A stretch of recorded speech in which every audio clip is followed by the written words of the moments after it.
This is GILTI Conscience, casual discussions on transfer pricing, tax treaties, and related topics. A podcast from Skadden that invites thought leaders and industry experts to discuss pressing transfer pricing issues, international tax reform efforts, and tax administration trends. We also dig into the innovative approaches companies are using to navigate the international tax environment and address the obligation everyone loves to hate. Now your hosts, Skadden partners David Farhat and Nate Carden.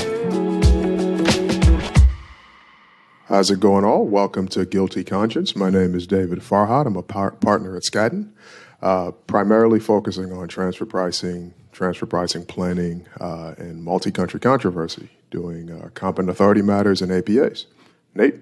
Nate Carden, also a partner at Skadden. My practice is focused on transfer pricing, international tax, all things related to the operations of multinationals and the way they're taxed around the world. Stefane? My name is Stefane Victor. I am a first-year associate at Skadden, just graduated law school and about to be admitted to practice in D.C. and really excited for this podcast. Congratulations. And last and definitely not least, Iman. Hi, everyone. I'm Iman Kyler. I'm also an associate at Skadden in the DC office, where I do different things, including a lot of transfer pricing, and I'm really happy to be here. Oh, thanks, guys. We're the ones that are going to be doing GILTI Conscience. And on this first episode of GILTI Conscience, we kind of want to talk about why we're doing the podcast, what you're going to hear on the podcast, and things of that nature. It's supposed to be a casual conversation for all levels. Yes, we want to let you know that we're good at what we do. We want to let you know we know what we're talking about. But we also want to have a bit of fun and talk about transfer pricing and enjoy what we're talking about. Especially now that we're in COVID, this is a good opportunity to have conversations we had in the past that we can't have anymore. Talking after conferences, meeting, and just talking casually about what we enjoy doing. So please, I hope you're going to join us for a lot of these and have some of these conversations. So let me open it up to the folks and we can start talking. Fantastic. And one of the things you're going to hear is a lot of discussion, debate, and sometimes the opinions are going to be different than maybe what you're expecting people to hear. The goal here is not to advocate for a particular position or to represent a particular client. We do all that in our day jobs, but we're here to really talk about a variety of different topics that we're thinking about every day, from technical stuff to career stuff to where we think the overall profession is going. That's why we have a diverse range of people, from very junior folks that are just starting out in their careers to those of us who have been doing this longer than we want to admit. Indeed, and you won't hear from just the four of us. As Nate kind of alluded to, we would love to have guests on here. We want to have folks from the government, folks from industry, other advisors, just to talk about things, geek things around, and like I said, have a good conversation. One of the motivations for me doing this podcast is coming up in tax. I enjoyed going to conferences, and I got more from conferences, as I kind of mentioned before, having conversations with people afterwards, and learning and getting a bit more insight into practice. And I think this is a good place to do it. We know people who are in practice want to hear about it. We know people who are advisors want to hear about it. And as Nate also mentioned, junior folks want to get into it. I think we're in a fascinating time, especially around international tax and transfer pricing, with all of the evolution you see, not just with the U.S. rules, but around the world. BEPS has kind of taken over our lives, and we think it's here to stay. It's caused some confusion, I think, around the world. I think it's increased the potential for controversy. We're seeing MAP and APA become more of a regular conversation in international tax and not something that is a bit kind of boutique and left to specialists. So these are the conversations we want to have. These are the things we want to kick around. And please, if you come across the podcast and you're in a place where you can comment, whether it's LinkedIn or somewhere else, and you want to talk about something, or even if you want to be a guest, drop a comment and we can go from there. One of the things I like about the current environment we're in everything seems to be new, if not newish, with what's happening with the OECD, with tax in the U.S. becoming a bit more political, constant conversations about tax reform when we hadn't had these for decades prior. So there's a lot of conversation to have, and I think it's a good forum to have it. I actually can't really take credit for doing for the podcast idea. In my previous life at EY, a gentleman named Saul Pobence was the one that gave me the idea. He said, "Hey, we should do a podcast." At the time, I thought it was fairly ridiculous. Why would I be doing a podcast? I'm not Joe Rogan. This stuff isn't interesting. But his view was, look, the world's changing. People get their information in a different way. We have something interesting to talk about, and he actually sold me. So I think this is a wonderful forum to have these conversations and to bring people in and to talk about these things. I find myself talking to Nate, Iman, and Stefane every so often and kind of going off on a tangent about transfer pricing. And before you know it, the work you had to do didn't get done, so you've got to spend a couple extra hours at night doing it. But you have the conversation and things become interesting. So on my side, that's really what I want to do with this podcast, as well as, again, reach out to clients, reach out to practitioners, and have some of these discussions and debates. I think one of the hard things, right, having done this for a long time, is thinking about how you're going to structure your career. How do you make choices about what paths to take, what paths not to take? And so a lot of the stuff that we're going to talk about is trends in the industry and trends in the way people practice, as well as some more technical kinds of things and debates about particular issues as they come up. So hopefully we'll be able to keep all this current and relevant to a broad audience of folks out there. But I will also say that I think it's really important that if people listening to this have ideas, things that they want to hear about, articles that they read that they're curious about, drop us a note. Happy to talk about it. And we'll do our best to answer questions and have a lively debate. I frequently disagree with David about a lot of different topics. He says that BEPS leads to a lot of confusion and uncertainty. I just think other people are wrong and I'm right. So we'll just go through it and resolve these debates in a fair and amicable way. Stefane, I got to ask you, what made you choose to get into tax? And I was going to ask that question of you. So I've told the story a few times. My first summer at Skadden, I had lunch with a retired partner, Fred Goldberg. And one of the first things I said to him upon hearing that he had retired from the tax practice was, "I'm not going to join tax. Don't try and make me." And, after having a great, fantastic lunch, Fred is extremely charismatic. I guess I reconsidered that. I reconsidered that. The thing that made me want to join tax, though, along with that conversation with Fred, was just in general, at the firm, people seemed, they kept saying, if I had another time to choose what practice group I'd be in, or if I could, wave a magic wand and go back in time, I would have chosen tax. You could create a full service, completely staffed tax department out of the people that have been influenced by Fred Goldberg. So I cannot say I'm in any way surprised by that. Iman, what do you want to hear about as the kinds of topics that are interesting to somebody that's actually been doing this for a little while? I could think of a few things, like the first being just like the current pandemic that we're in and like how COVID is really, impacting multinational companies. For example, like, are they changing their transfer pricing documentations or their policies? I am genuinely interested in that. And if you and David have like any insight into that, I think that will definitely be very beneficial. And then another thing is just like David was mentioned earlier, I feel like there is tax reforms all around the world, whether it's the United States, individual countries in Europe, Asia. And I think touching up on that, I think that will be really great. And for listeners, some of the future topics that we're working on are going to touch on that. And I think a lot of experienced attorneys, whether they're partners at firms, in-house, and even clients, I think they could genuinely benefit from those topics. So I think just how COVID is going to impact transfer pricing generally and just tax reform across the globe. And also another thing I've noticed, I guess like a third thing is just that how to deal with the current climate with increased audits and, just general litigation and what you guys think about that. I think folks would be really interested in hearing about that for sure.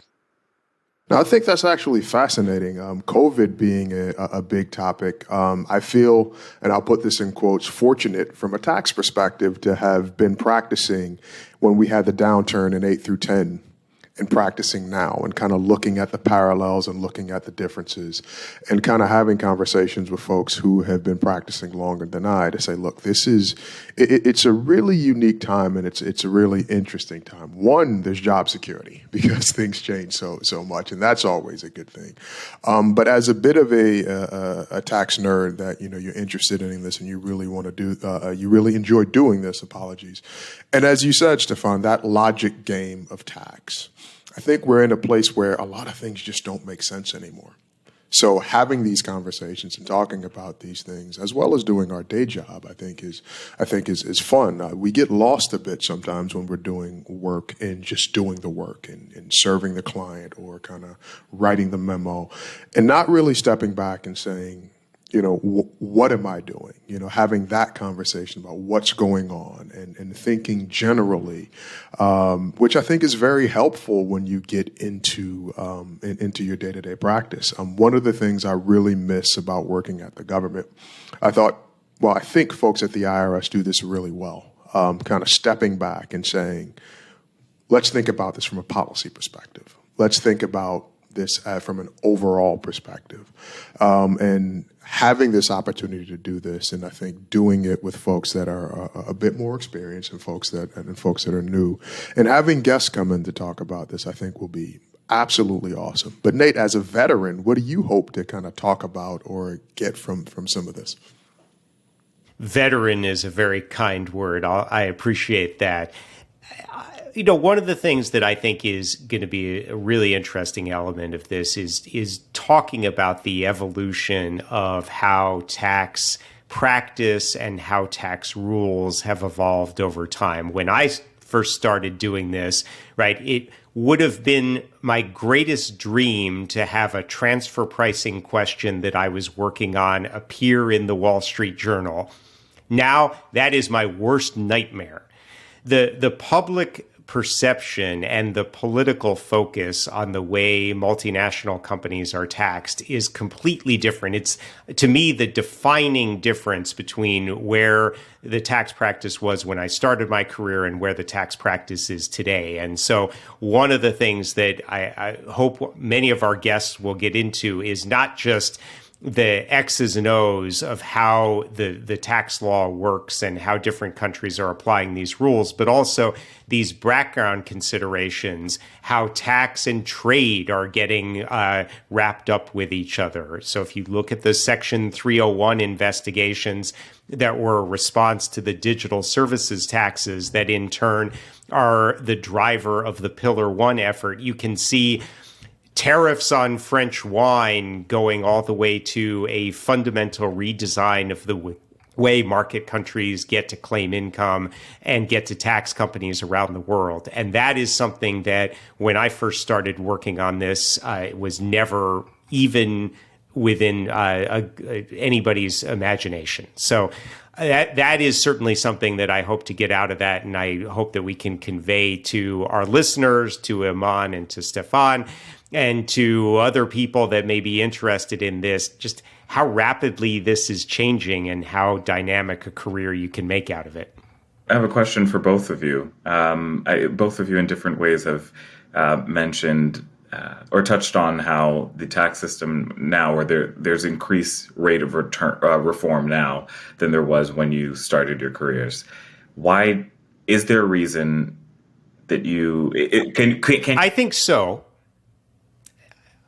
I think so. And I think that it actually gets to a question that I've been wondering about. And as you listen to this podcast over time, you're probably going to think that I just think about the same thing over and over, which is really, where is income taxation as a concept headed, right? Governments have been raising money for 4, 5, 6,000 years. They've been using income tax to do it for 150. It's not like it's the only way to do it. There's lots of different ways to do it. But one of the basic foundations of the international tax system and the international income tax system in particular is the idea that the right way to tax people and the right way to tax business activity and the right way to tax companies is based on where are they doing stuff, right? And that has been something that has started out as a governing principle, led to a lot of planning. That planning led to a lot of responses and concerns that in a highly digital era, in a highly multinational era, that it just wasn't the right way to think about the underlying principles of what is a good way to raise money for the government. You can see that even in the BEPS project, which started in 2015, telling us that what we wanted to do was align transfer pricing with value creation. 6 years later, it looks like we think that's not a very good idea anymore. That's why we have Pillar 1. We're not worried about where value is created. We're worried about where the customers are. We're worried about where the markets are. And so to me, part of the reason that I think you're seeing this acceleration of tax reform initiatives is that there is an underlying questioning / dissatisfaction with the idea of taxing business activity through an income tax. That's a great point, Nate. And if we can pivot a little bit, these conversations are great if we're having, philosophical conversations or kind of the cocktail hour conversation. But we have to remember, this is real life for a lot of folks, and this is why I want to have guests on. You can talk about these things that, just this is what happened in the past. This is what we want to do. These are these policy discussions. But a lot of the folks we'll talk to, and even those of us on the podcast now, we have a day-to-day responsibility to deal with this. So you can think about kind of someone working in-house, how they look at all these changes, and they're thinking, okay, I have a responsibility. I have to look at how this impacts my one client. And then you have governments who are looking at this, and they're kind of in the cat position of the cat and mouse game, right? And am I collecting enough revenue? Am I doing what I'm supposed to do? Am I being faithful to my population, right? Am I making people pay their fair share? And then you have us as advisors that are coming in and trying to balance all of this and have the conversation with folks and give our clients good advice. So it's a push and pull when you're dealing with all of this, where sometimes you can have the conversation in a vacuum where you're having the kind of ivory tower conversation that seems to make sense. But then when you get where the rubber meets the road and it gets practical, it's a completely different set of considerations. And I think when we start talking about controversy and we have something planned to talk about MAP, APA, and multi-country controversy, I think you're really going to see that. You're going to see that they're kind of competing interests. And you have some folks who, yes, are aggressive, but you have other folks who just want to do the right thing from a tax perspective. And you have conflicting rules sometimes. Completely agree with that, David. Following up on that, as an advisor, what are some things that you think in 2022 multinational companies should consider moving forward to the new year? One, I think controversy preparedness. And I know, as Nate mentioned, people will say this is your one note, or you're thinking about the same thing all the time. And this might be my one note, right? And it's like, if you're a one trick pony, it better be a very good trick. And I think this is definitely a good trick going forward. I think controversy preparedness and controversy planning should be a big thing for multinationals. A friend of mine once said, listen, you may have consensus at the OECD, but you will have hundreds of interpretations of that consensus. You have kind of unilateral measures that may not align with that consensus. You have the implementation of that consensus. And then you have the exam team's interpretation and application of that consensus and how it's been kind of refined through domestic law. And you have COVID that has created this need for revenue, because there's been a big spend by governments around the world as a result of COVID, and they've got to make some of that money back. So I think you're going to see more aggressiveness from tax authorities, and I think multinationals need to be prepared for that, and they have to have a strategy around that. So I think that's one of the many things they need to think about going into 22. Nate, do you have any take from a planning perspective? Flexibility, flexibility, flexibility. You have to be able to be ready for the tax system to change on a dime.